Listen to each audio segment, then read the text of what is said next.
कृष्ण ने सुदामा को बनाया 3 लोक का स्वामी, तो भगवान को नियम कानून का पाठ पढ़ाने द्वारका पहुँचे यमराज। प्रेम से दिए 3 मुट्ठी चावल के बदले कृष्ण ने सुदामा को तीनों लोक का स्वामी बना दिया।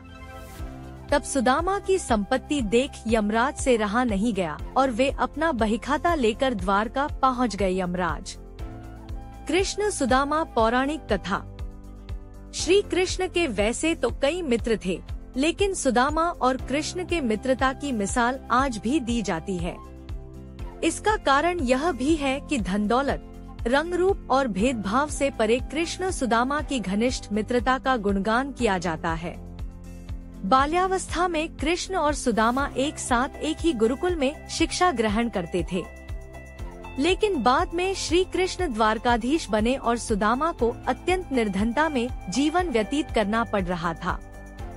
लेकिन श्री कृष्ण ने सुदामा को 3 मुट्ठी चावल के बदले 3 लोक का स्वामी बना दिया।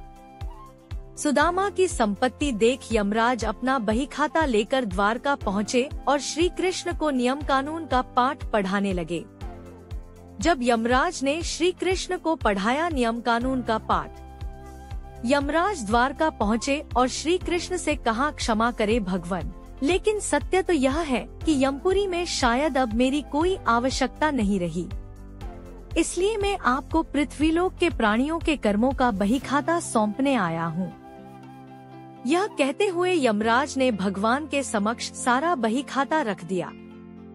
श्री कृष्ण बोले, यमराज जी, आप इतने चिंतित क्यों लग रहे हैं? आखिर बात क्या बात है? यमराज ने कहा, भगवान, आपके क्षमा कर देने से अनेक पापी यमपुरी नहीं आते, बल्कि सीधे आपके धाम चले जाते हैं। ऐसे में आपने सुदामा जी को तीनों लोक देकर तीनों लोक का स्वामी बना दिया। अब ऐसे में हम कहाँ जाएंगे? कृष्ण की लीला से श्रीक्षय से यक्षश्री बना सुदामा का भाग्य यमराज भगवान को अपना बहीखाता दिखाते हुए कहते हैं कि सुदामा जी के भाग्य में श्रीक्षय है। लेकिन बहीखाता देख यमराज भी चकित रह जाते हैं। सुदामा के भाग्य वाले स्थान पर श्रीक्षय की जगह यक्षश्री लिखा होता है। दरअसल खुद भगवान कृष्ण अपनी लीलाओं से अक्षर को बदलकर श्रीक्षय से यक्षश्री कर देते हैं। यक्षश्री यानी कुबेर की संपत्ति। इसके बाद श्री कृष्ण यमराज से कहते हैं, यमराज जी, शायद आप नहीं जानते कि सुदामा ने मुझे अपना सर्वस्व अपहरण कर दिया था। मैंने सुदामा के केवल उसी का प्रतिफल उसे दिया है।